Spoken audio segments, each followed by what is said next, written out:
Folks in one small town in Calhoun County are pulling together tonight. They have to after a massive fire destroyed several historic buildings in their downtown area. WTVA's Jake White continues our in-depth coverage from downtown Vardaman. Jake is live near the fire scene with the latest. Yeah, Emily, I've been here since around 9 a.m. this morning, and I can tell you from my personal experience that first responders and members of the community are all working together today and going through this tough day together. You can actually see there's still some hot spots, and I've actually noticed, not going to be able to see if you can tell, you can see a couple of flames there starting to pop back up.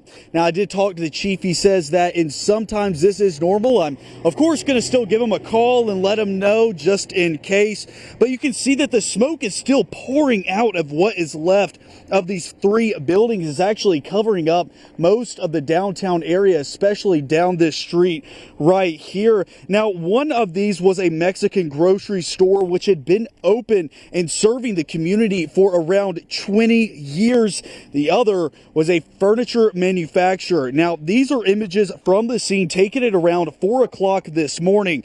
Volunteer firefighters with the Vardaman were forced to call in backup. Fire departments from several neighboring counties responded to help. Pontotoc even sent its ladder truck to Vardaman. I spoke with longtime resident Karen Scarborough. She opened her doors to first responders. She gave crews food and water as they battled the blaze for hours. She says losing the historic buildings is a huge loss.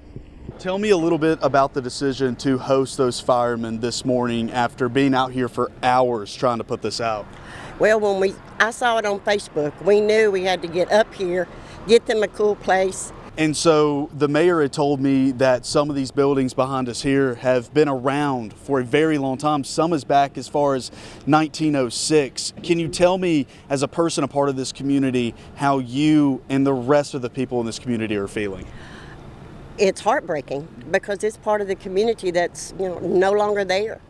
I mean, when you heard it, you're like, oh my gosh, that's part of the town that's gone. Part of the memorabilia, I guess you would say, is no longer with us. It took around 300,000 gallons of water to put the fire out. Local crews are still looking for hot spots within the buildings, and they are still on standby. Now, the cause of this fire is still under investigation. The state fire marshals will be on the scene tomorrow to conduct a full investigation. Now, live in Vardaman, Jake White, WTVA 9 News.